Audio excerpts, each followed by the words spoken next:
Bismillahirrahmanirrahim. Assalamualaikum warahmatullahi wabarakatuh.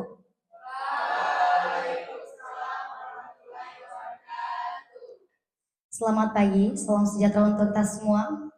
Yang terhormat Kepala Sekolah SMA Terpadu Wirabakti Gorontalo, yang saya sebut nama beliau Bapak Marwan Putale MPD.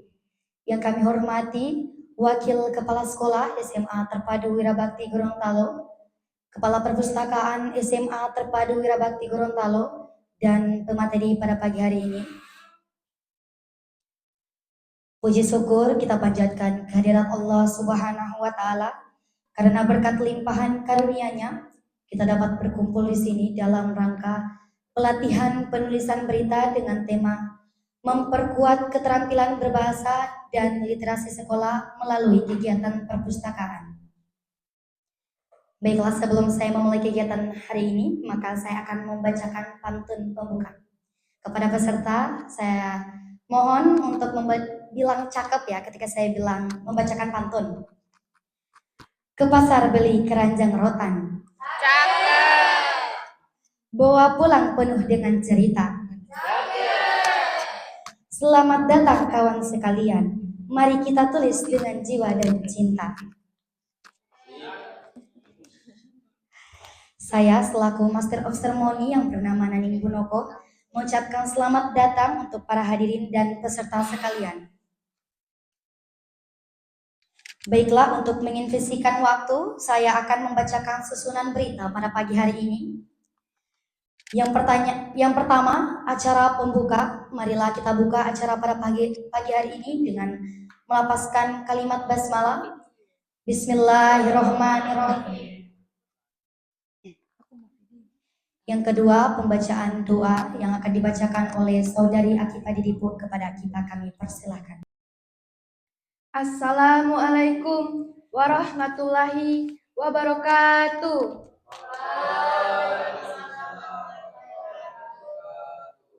Marilah sejenak kita bersama-sama menundukkan kepala, bermunajat kepada Tuhan agar kegiatan kita di pagi hari ini bisa berjalan dengan lancar. Marilah bersama-sama kita membaca Ummul Kitab Al-Fatihah.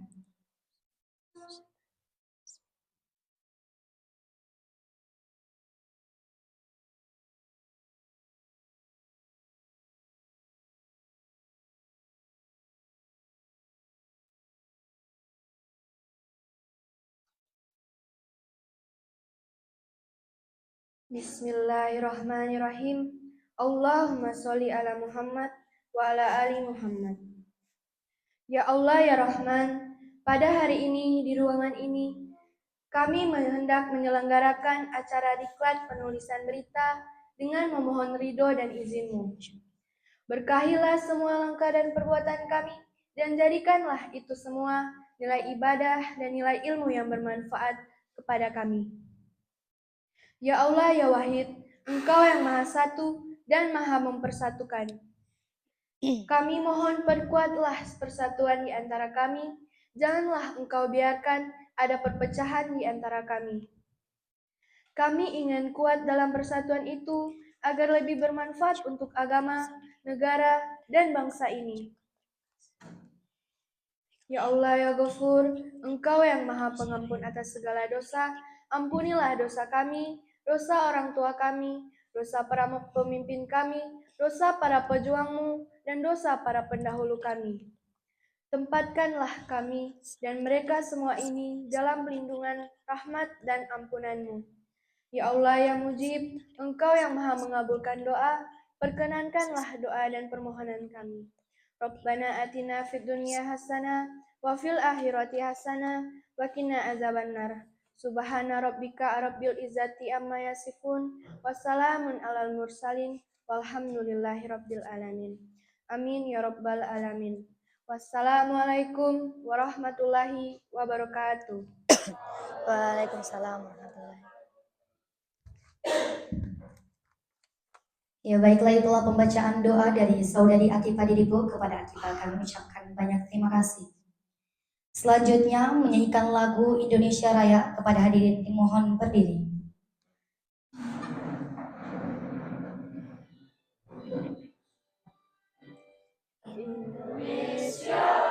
tanah airku, tanah kebangsaanku, bangsa dan tanah airku, marilah kita bersatu, Indonesia bersatu. Assalamualaikum warahmatullahi wabarakatuh.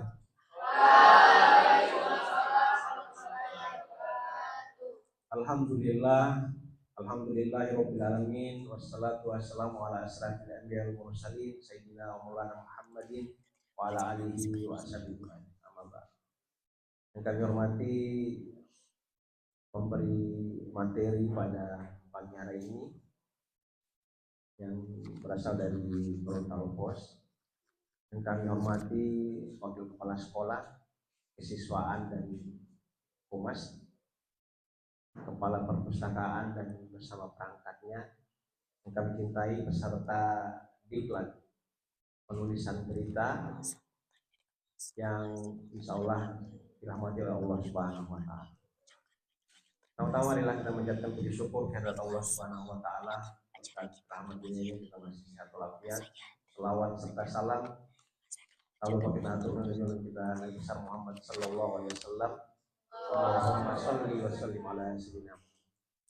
Insyaallah syafaat namanya akan tercurah bagi kita yang selalu menjalankan perintahnya. Dalam sambutan ini adalah tindak lanjut dari apa yang kami sampaikan di apel. Hari ini ada kegiatan pendidikan dan latihan. Pendidikan dan latihan penulisan berita. Karena ini berhubungan dengan pendidikan dan latihan, maka dia ada produk. Ada yang tujuan yang kita ingin capai. Kita bisa menuliskan berita. Berita dalam bentuk apa, disajikan dalam bentuk apa, maka kami berharap dalam kegiatan ini bisa terinformasikan dan bisa diaplikasikan. Kami tadi di apel menantang adik-adik, bagi siapa yang mampu bisa menyajikan informasi lewat web sekolah, itu insya Allah ada bonus dari kepala sekolah. Kalau ada 10, kalau misalnya 50.000 satu berita dituangkan di web, berarti kurang lebih 500.000 dikeluarkan oleh kepala sekolah tiap bulan. Kalau ada 10 berita, dan kami akan tantang adik-adik yang peserta, satu berita misalnya 50.000 dituangkan di web lewat Pak Melki, insya Allah bisa jadi motivasi bagi adik-adik, satu berita misalnya 50.000, insya Allah. Dan itu lewat kepala sekolah, tidak ambil dari dana sekolah. Yang kedua, kami tantang adik-adik itu dari web. Bisa saja berita itu dituangkan secara digital lewat media yang lain. Informasi lewat, kalau misalnya dalam bentuk video, kan bisa lewat TikTok, lewat YouTube-nya sekolah, bisa silakan. Dan itu kami berharap informasi yang disampaikan, keakuratan dan validnya informasi itu bisa dipertanggungjawabkan. Kenapa? Karena kita memuat berita harus yang valid, harus bisa dipertanggungjawabkan. Jangan sampai informasi yang kita sampaikan jadi hoax, dan itu akan jadi kena undang-undang IT. Jadi kami berharap ke pemateri mungkin bisa dibimbing anak-anak itu bisa menulis berita yang bagaimana yang bisa diangkat. Konten yang kita muat itu dalam bentuk apa? Apakah dia berbasis data atau berbasis informasi yang tidak bisa dipertanggungjawabkan? Kalau ini bisa terjadi ke anak-anak, maka pasti akan berhubungan dengan hukum, terkena dengan. Olehnya kami berharap silakan ditimba ilmunya. Pendidikan dan latihan ini untuk membelajarkan kita, membelajarkan bagaimana kita bisa menyajikan, bisa menampilkan, bisa membuat berita untuk bisa dikonsumsi oleh masyarakat. Dan salah satu tujuan saya untuk bisa menantang adik-adik adalah salah satunya adalah untuk bagaimana sekolah itu terinformasikan, terpublikasikan ke media atau ke khalayak ramai, dan itu bisa dipertanggungjawabkan. Kegiatan sekolah apakah itu dalam bentuk kegiatan baris berbaris, upacara, dalam bentuk pramuka, dalam bentuk ini saja bisa dituangkan dalam bentuk berita dan itu bisa terpublikasikan. Dan ini kami berharap di kegiatan ini bisa dimaksimalkan. Kemudian di kegiatan hari ini juga kami berharap kegiatan ada bimbingan storytelling. Kemudian kalau tidak salah ini tutur sejarah kalau tidak salah. Kemudian ada baca puisi yang insya Allah dilombakan pada minggu depan. Baca puisi, storytelling, dan ringkasan. Ini kaitan mengapa kami berharap ini bisa ini karena berhubungan dengan bagaimana kita memperkuat literasi dan dominasi. Kegiatan seperti ini dibangun untuk bisa meningkatkan raport pendidikan kita. Harapan kami kegiatan yang digagas oleh perpustakaan, ini kami mungkin akan kerjasama dengan kesiswaan juga. Ini ada hubungan dengan bagaimana memperkuat keterampilan berbahasa dan literasi di sekolah melalui kegiatan perpustakaan. Kami berharap kegiatan perpustakaan juga bukan sampai di sini, karena ada kegiatan perpustakaan itu membangun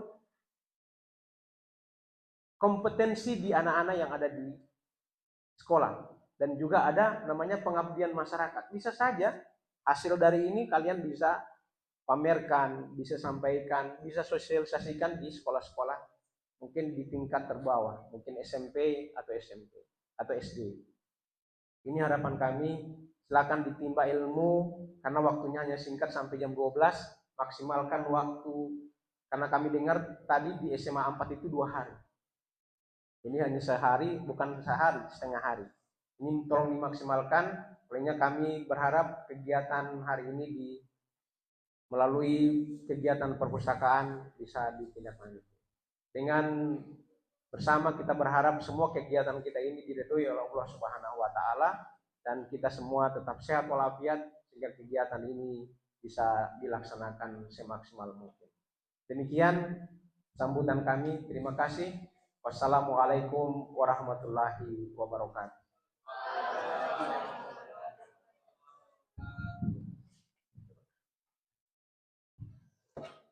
Ya baiklah, itulah sambutan dari Kepala Sekolah SMA Terpadu Wirabakti Gorontalo. Kepada Bapak kami ucapkan banyak-banyak terima kasih. Ya baiklah, sebelum menutup acara kita pada hari ini, maka saya akan membacakan pantun penutup. Kembali seperti tadi, jangan lupa bilang cakep ya. Bunga melati harum wangi, tumbuh indah di halaman rumah. Mari akhiri dengan senyum berseri. Semoga sukses penulis indah. Saya atas nama Nana Borongko, terima kasih kepada hadirin dan peserta yang telah berpartisipasi untuk mengikuti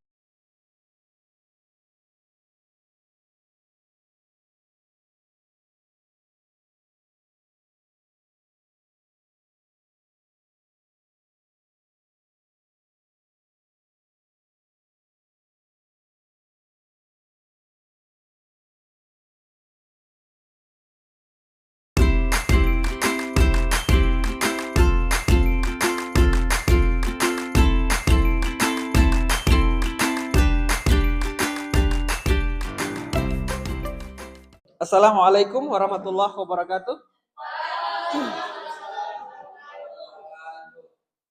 Ibu Waka, Bapak Ibu Guru SMA Terpadu Wirabakti, adik-adik siswa SMA Terpadu Wirabakti, semangat pagi.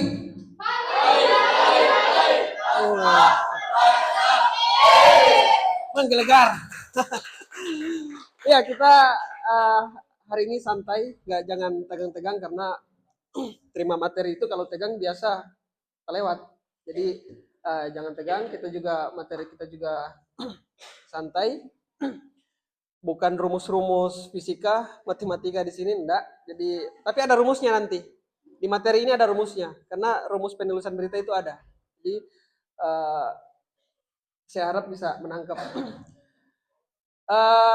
Saya atas nama Gorontalo Pos terima kasih kepada Wirabakti Semua Terpadu Wira Bakti mengajak kami untuk berbagi tentang kehidupan jurnalistik seperti apa, media itu seperti apa, menulis berita itu seperti apa, mendapatkan berita itu seperti apa.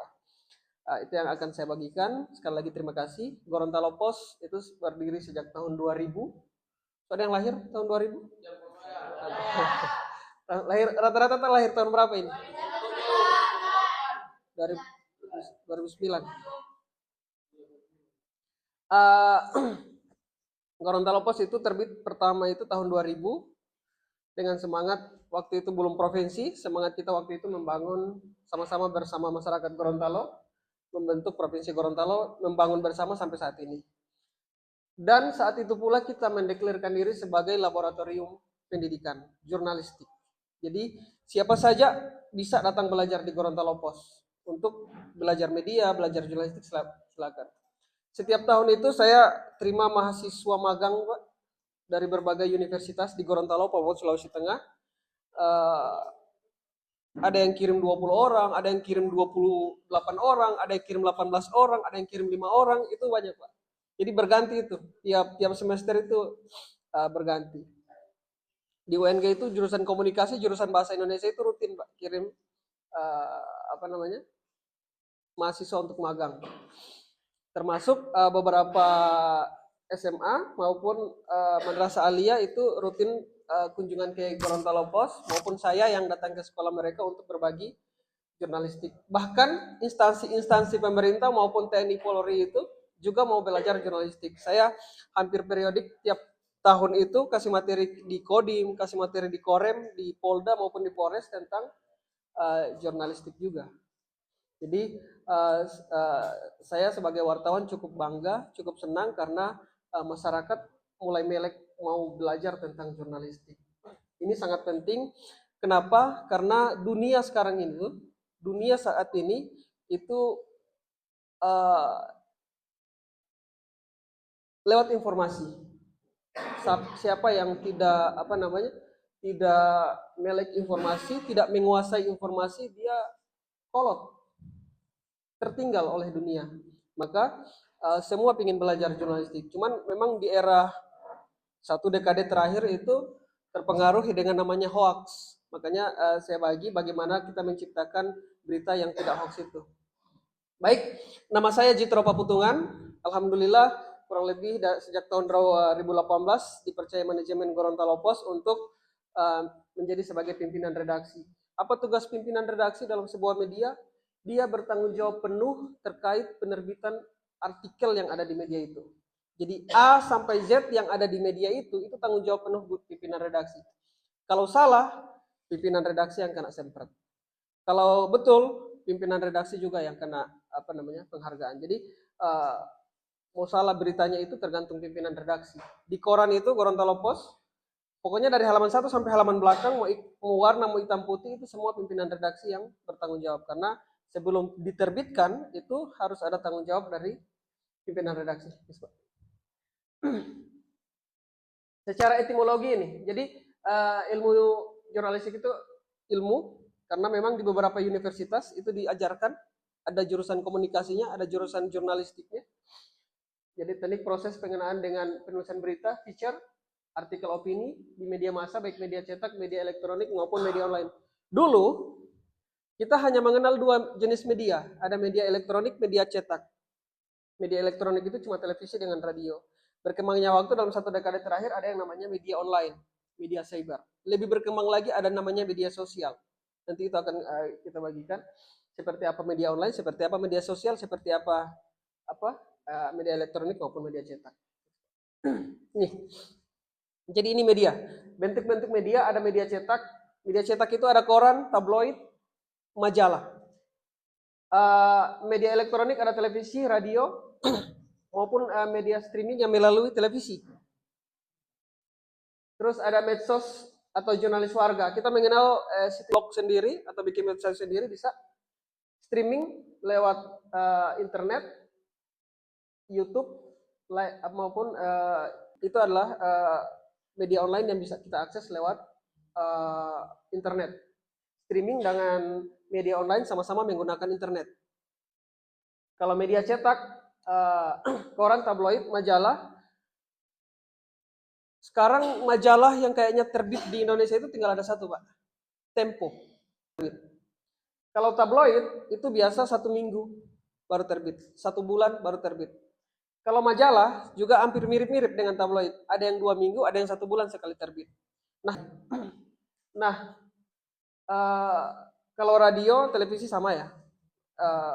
Tidak ada perkembangan dari dulu sampai sekarang begitu terus. Kecuali hitam putih, sekarang sudah jadi warna. Dulu era tahun 80-an itu masih hitam putih. Sekarang tuh ada. Padahal di koran sudah ada. Di online apalagi. Nah, majalah terverifikasi oleh Dewan Pers itu lebih banyak lagi. Lebih banyak lagi. Di Gorontalo itu banyak sekali Pak, Sunyata hitung setahu sekarang. Ada lebih dari 2.000 setahu. Media. Freedom. Kita bebas ngapain aja. Walaupun bebas, kita ada aturannya. Karena kita profesi, ada kode etik jurnalistik yang membentengi kita, dan itu diapa oleh Dewan Pers. Jadi kalau ada yang misalnya sekolah SMA Wirabakti misalnya dirugikan oleh sebuah berita, adunya ke Dewan Pers, Pak. Adunya ke Dewan Pers. Nggak langsung ke polisi. Karena kalau ke polisi itu pasti tidak diproses. Polisi nunggu rekomendasi Dewan Pers. Rekomendasi Dewan Pers itu 2. Ke pidana, berita itu mengandung unsur pidana, atau ke medianya dan diminta untuk meminta maaf media itu. Jadi polisi begitu. Kalau biasa kan ada pencemaran nama baik dan sebagainya oleh media. Itu lapornya bukan ke polisi. Polisi pasti tidak proses, Pak. Dia nunggu dulu rekomendasi dari Dewan Pers. Jadi kalau ada yang merasa tersudutkan oleh sebuah berita, silakan lapor ke Dewan Pers. Itu pasti diapa. Nah, yang ditangani oleh Dewan Pers ini 1.700 ini. Kalau ada media yang tidak terverifikasi lalu memberitakan hal-hal yang tidak baik, lalu diadukan ke Dewan Pers, itu pasti larinya ke ITE, langsung ke pidana, Pak. Rekomendasi Dewan Pers pasti begitu. Gitu. Oke, nah, ini berita. Jadi, berita itu satu mengandung fakta. Faktual. Berita itu fakta. Hoax berita atau bukan? Bukan. Karena itu hoax. Tidak ada fakta di situ. Objektif. Menyampaikan sebuah peristiwa. Jadi berita itu ada sebuah peristiwa di situ. Tidak mungkin ada tidak ada berita kebakaran, tiba-tiba muncul berita kebakaran. Kan hoax, maksudnya ke hoax. Jadi inti berita itu 3 aja, bahwa ada fakta, objektif, dan menyampaikan sebuah peristiwa. Tidak mungkin ada tidak ada kecelakaan dan ada berita kecelakaan itu. Itu bahaya, itu sangat-sangat bahaya. Next. Ini bentuk-bentuk berita yang saya singgung tadi.